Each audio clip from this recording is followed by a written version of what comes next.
several of us was taken to be so. We give you honor and glory.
I just want to thank each and every one of you for coming out this afternoon to Bridge of Support launch celebration event.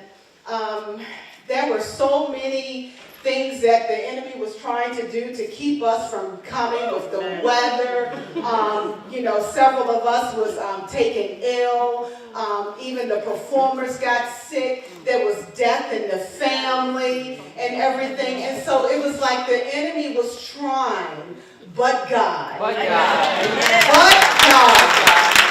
So before I can tell you the story of how Bridge of Support, before I can give you the mission and the purpose of Bridge of Support, I first have to tell you the story behind Bridge of Support and why it was established.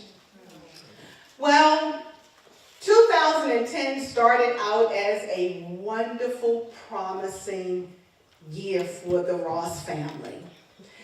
We had just built our brand new home in Pennsylvania. My son Lamont, he was the general manager at Chick-fil-A in Cockeysville, Maryland. Then 2 weeks in February, he decided he wanted to transition to another job, and he got that job. My daughter Taryn, she was taking piano lessons, and we were all making preparations to purchase our first puppy. Mm-hmm. Life was good.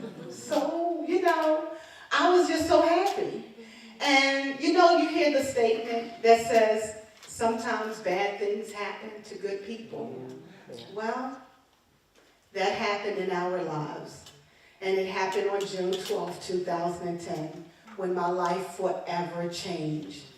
June 12th, it started out as a beautiful day. The sun was shining. Tony and I, we were making preparations to go to the community yard sale that was going on to meet our new neighbors in the development that we lived in, hoping that we would actually run into a little girl around Taryn's age and everything that she could probably form a relationship with. And we had also made preparations to kind of like ride into Cockeysville to look at pianos with the hope that we would actually be able to purchase a piano one day. So after spending some time at the yard sale, meeting our neighbors, we decided it was time to head on into Maryland. And my son Lamont, he was 25 at the time, and he had recently joined a semi-pro football team. And every Saturday they had games.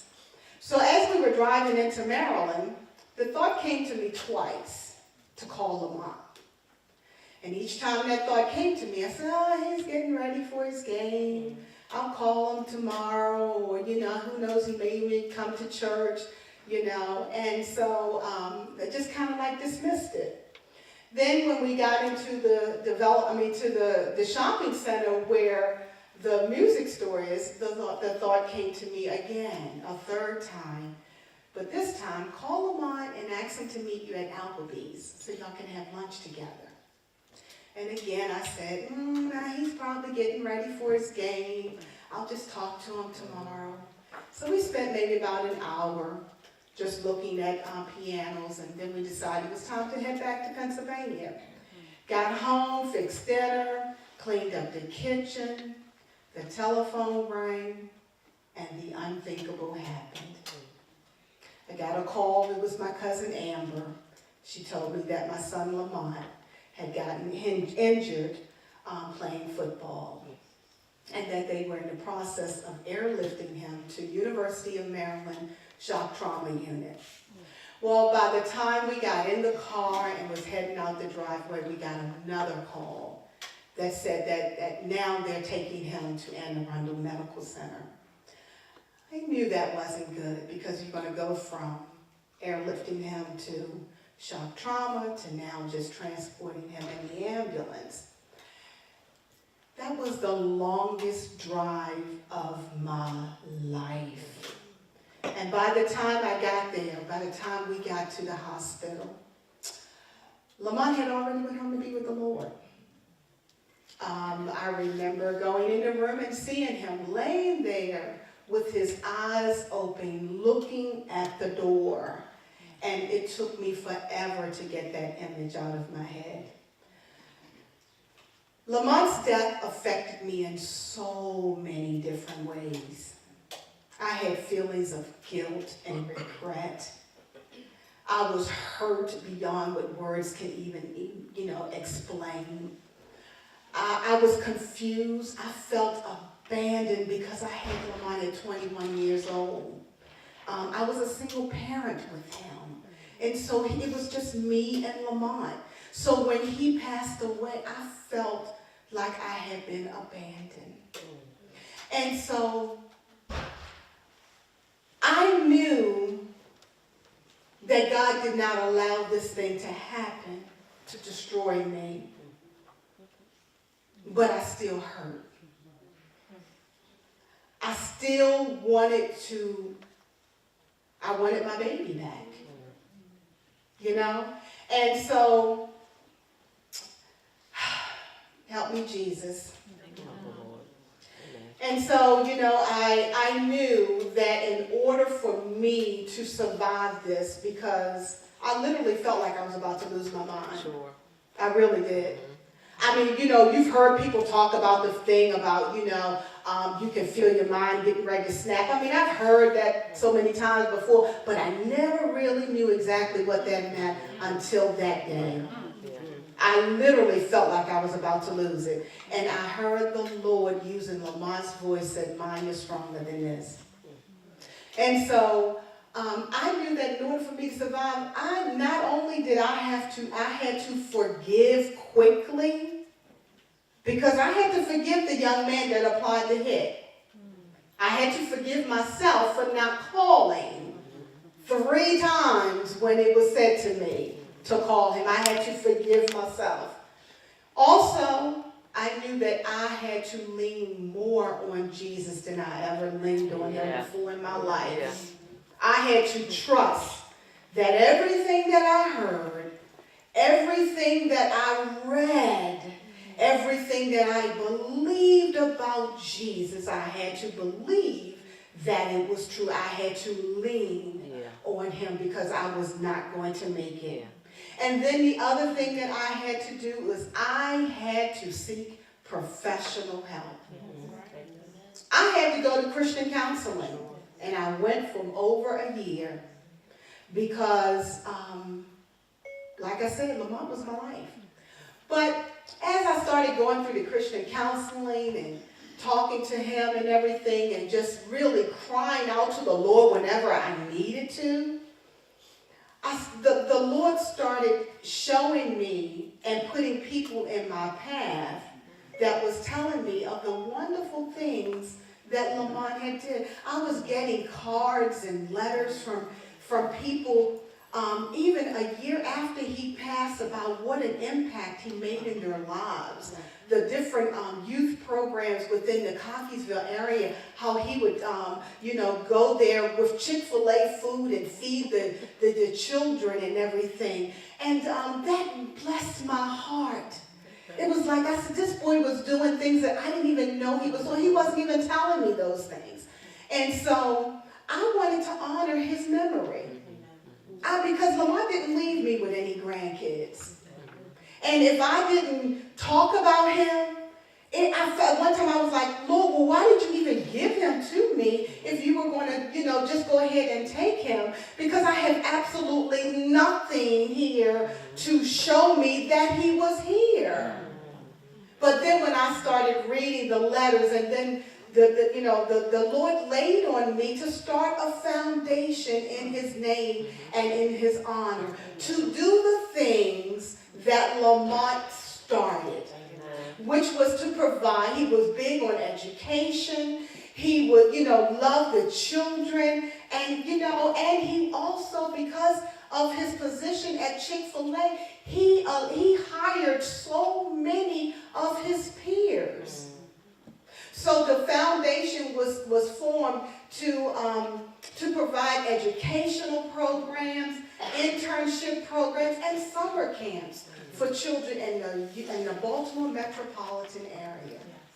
But as I was working with Bridge of Support, with the Harry Lamont Lundy Jr. Foundation, what started happening was parents, people, I had friends that were calling me, telling me of another mom who had lost her child. And so then I said, well, give them my number, have them call me. And they would call me, and one-on-one I was talking to them. Sometimes I would be up until like 2, 3 o'clock in the morning talking to the parents, just encouraging them, letting them know you can make it. Even though this terrible thing has happened in your life, you can and you will make it, because you know what? You're not alone. I'm here with you. I will be here with you and help you out with this. And so as that continued to happen on a regular and consistent basis, then I started saying, you know what? Lord, what is it that because at this point I wasn't even really doing anything with the Harry Lamont Lundy Jr. Foundation. I went through a period where I got discouraged and everything, and I just wasn't doing anything. But thank God for Tony. He still made sure that, the taxes and everything like that was, in right standing, so that whenever I decided that I was going to pick it back up, it was there for me to be able to do that. And so, as I said, you know what, Tony, the Lord is leading me to talk to parents. I put a plea out on Facebook. I didn't know what I was doing. I was like, you know what? All right, I said, anybody interested in trying to do something to help parents who have suffered the loss of a child, inbox me. Commenting and telling me that it's a wonderful thing is not going to get it, because I don't know what I'm doing. I need you to inbox me. So and 4 ladies out of that contacted me, and I actually went through a little interview process with them. I wanted to talk. I wanted to see where they were. Well, from that.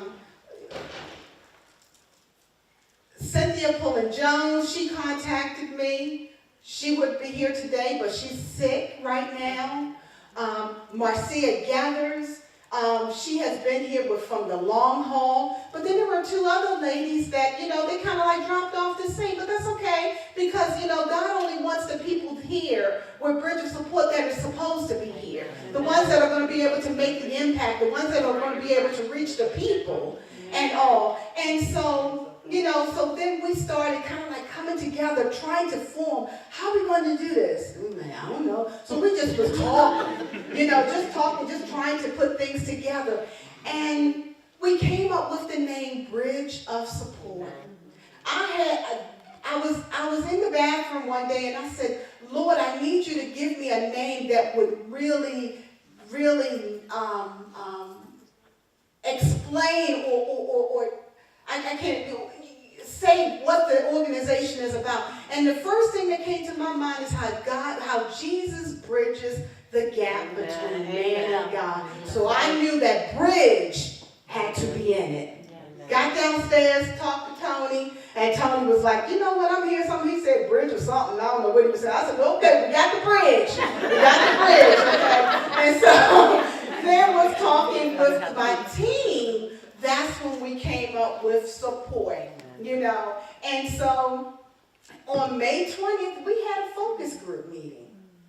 Just to kind of like get some ideas from some moms that I knew who had experienced the death of a child, whether it was inside the womb, whether it was outside of the womb, that would kind of like tell us, what they would be looking for in a support group. And that was on May 20th, 2017.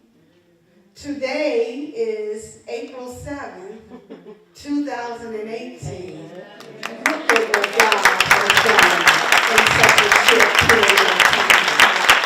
And so we decided, we were like, okay, all right, well, after just what started out as a 1.5 hour focus group meeting, literally turned into 6 hours.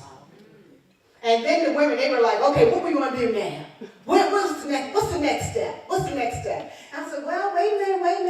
Before we can even really get things going, it needs to be 501c3. And, so then, the Lord used Yvonne Clark. And said, well, what you need? I said, well, I kind of figured it out that if I can get 26 people, give me $25. She went right in her pocketbook and got $25. She started within 2 weeks. God gave us more than the $650 that we needed. He even gave us enough where we could get a professional logo done. I was like, thank you, Jesus. So that's how Bridget Support got started. And then we started having support group meetings, which our first support group meeting took place on September 28th. Is that correct? Yeah, well, I can't remember. I got so many dates in my head and everything. But the table right here, table number 2, are Bridget support group meeting participants, along with those of us here on the team. And each month, the Lord, we got some right here, because he's tearing on yeah, all that gas. And so each month, our group is growing. So far, a total of 20 parents have come under the umbrella of Bridge of Support, and they are being blessed and helped because of just the mother's desire to be able to give comfort, support, and help to other parents who find themselves in this horrible situation. So, we've been having the focus group meetings, and I'm sorry, I keep saying the support group meetings, and, it has been a blessing. It really has been a blessing.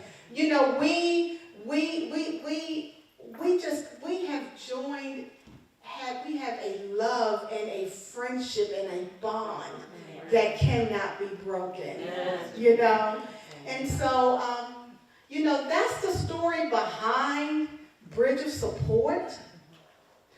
But there's a mission and a purpose. And the mission and the purpose is just simply to provide, to give parents the support that they need when a tragic thing happens like that. And we live in a day in society where children are dying. Every time you turn on the news, you're hearing about it. And after the funeral is over, the parents are left at home in silence, trying to pick up the pieces, and they need help. And we come together, and we lift each other up. We support one another. We are that until you're able to walk on your own. We're that bridge to support you. So, not only with the, with the, helping the parents, but we also give them the necessary tools and resources that they need to be able to go further in their healing process. Sometimes you do have to go to Christian counseling or whatever kind of counseling, but Christian counseling will be good. And so therefore, we connect them to the right counseling resources to help them along. We pray with them. you know? And so, Bridge of Support is just so near and dear to my heart. Every time I hear of another parent who has lost their child, whether it was inside the womb or outside, it breaks my heart. So Bridge of Support, the things that we have in place right now is that we do our monthly support group meetings.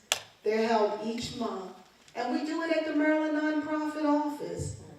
And, and at the meetings, we talk and we share about our children. We do grief work projects and everything so that the parents will be able to, just introduce their child to the rest of the group who never got a chance to meet them. There is some crying done, but there's also a lot of laughter.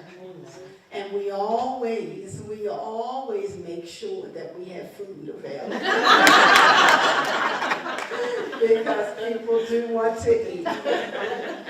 So we do the support group meetings and all, and so I've gotten completely off of my little bullet points that Tony has told me to stay on, but that's okay, that's okay. And so another thing that we have in place already is a letter of hope. The letter of hope is on our website, and it is what we do is each one of the team members, we just write an encouraging letter each month so that the parents, after they've come to the support group meeting, that they have something else that they can kind of like go back and read on. And, and just know that you're going to make it. You're going to make it. And so we got the letter of hope in place. And then, as I said before, we just kind of like, just connect them with the resources and all that they need to further their healing process. Because they're not alone. And then we have the prayer links where, if they got a prayer request, they need prayer, we stand right there and need to pray for them and all. So Bridge of Support is, although we are new, we're so much needed to the community and all. And so now there's some things that I envision Bridge of Support doing in the future.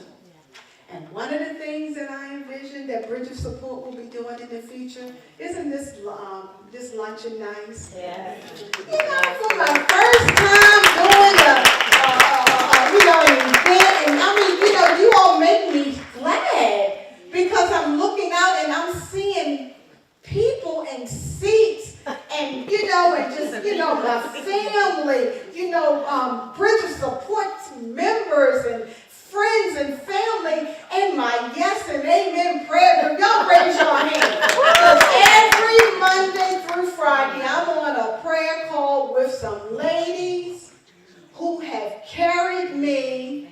Yes, I'm going to mention y'all. Y'all have to support the team. Yep. Okay, you told me to wrap it up. Okay, all right. We got the room until 10 o'clock, although we're not going to be here until 10 o'clock. But anyway, they encourage me so much. And I love y'all. I really do. I really do. I just really do love you. But one of the other things that I envision is a Bridge of Support bereavement meal program. And I'm going to tell you why. After Lamont passed away, the funeral was over, everybody had gotten back to their normal lives. But my life wasn't normal anymore. Tony, he went back to work, and I just could not think, let alone cook a meal. And so my neighbors, they got together, and for 2 weeks, they were bringing me food. And all I had to do was just warm it up. And it was so much food that was coming, and I had to tell them, stop, don't bring me any more food. But I want Bridge of Support to be able to connect with the funeral homes in the area, and anybody that let us know about, a child that has passed away, that after the funeral is over, Bridge of Support can call local caterers like Event Bash and other companies to go ahead and give them the food that they need for 3 to 5 days. Because that's what we are. We want to be a support. The things that nobody else think about, those are the things that I think about and that I know that is so needed with Bridge of Support. And the other thing is that, okay, mom and dad is getting healed. They're getting the help and support that they need. But what about the children, the siblings that are left they're experiencing their own type of grief. And and a lot of times the grief for the children, the siblings is overshadowed by the grief of the parents. So the children, they need their own support group. And so, Bridge of Support will have people who have experienced sibling loss to be able to meet them at their needs where they are. I've experienced 2 brothers passing away. Lamont Sr., his brother passed away, and, Marcia. So there are people that's on the team already, Tony, that's already have experienced it and know what that is about. So, and then that's all keeping in line with, I forgot to tell y'all that I merged. You can tell I'm not no speaker, right? But anyway, he merged the Harry Lamont Lundy Jr. Foundation with Bridge of Support because I wasn't doing anything with the Harry Lamont Lundy Jr. Foundation. And so in December of 2017, we merged the 2 together. And so the sibling programs will fall under that umbrella. And then the other thing we want to do is we want to be able to, those siblings, want to be able to give them a day where they can kind of like get away from mom and dad and always hearing about their deceased sibling. The focus being in the house is all about, that. Let them be able to go to camp for a week or so where they'll be having trained counselors for children to help them in their grieving process. Also, to have them, we partner with the baseball team, football teams, basketball team, and have a day where they can come to the park and where it's just them. They're being helped. They're being, shown that they're special, that they can still live. Okay, yes, your sibling has passed away, but you're still here. You're still here. You're still valuable. And then that way mom and dad and the children that are left behind can come together and they can create their new memories together. Amen. Yes. And then the Harry Lamont Lundy Jr. Scholarship Fund. So as the money comes in and everything like that, we got so many parents within Bridge of Support that have started their own scholarship programs for their children to honor their memory. So Bridge of Support would be giving checks to them, help supporting them in their mission and what they're doing. Also too, to be able to have a scholarship fund at colleges where, if you are a surviving sibling or a parent who has suffered the loss of a child, then we will give you money towards your college education. That's what we want to be, Bridge of Support. We are the bridge to help support you during this difficult time because you're not alone. Amen. And then we want to do an electronic quarterly newsletter where it will be focusing on the mind, body, and spirit of the person. So there will always be electronic information that they can go to in the middle of the night. Because when you grieve, it doesn't just happen, from 8:30 to 4:30. When you can readily call somebody. Sometimes that grieving process happens in the wee hours of the morning. So you can be able to go to the website and be able to look and read something that will encourage you, that will give you hope. Yes. And So that leads me into, in order for the things that I have in my mind and in my heart of where Bridge of Support will go, we need money. And so we are kicking off a campaign called 2018 and 2018. If we can get 2,018 people to give just $20.18, that would be enough to be able to cover some of the programs that I've talked about the bereavement food program, about the summer camps.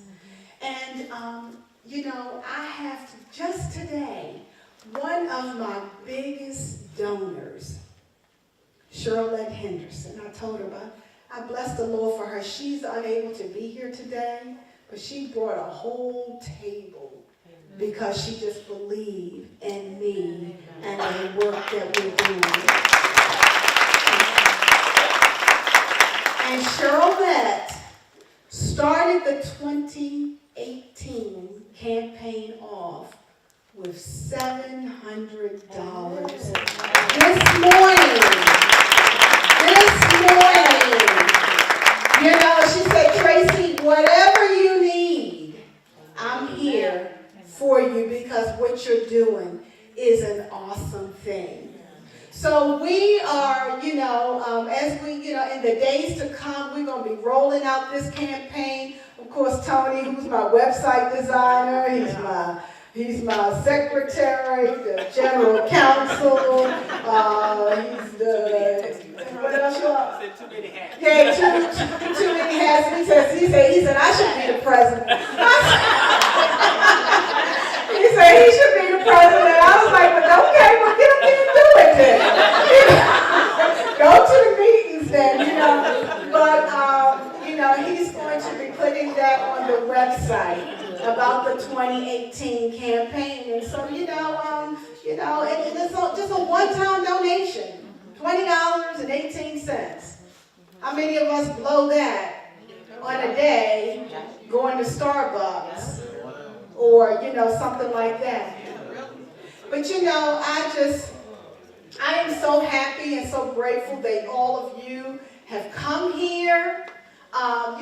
Looking out and seeing your faces, it just really makes my heart glad that, it just really makes my heart glad. It lets me know that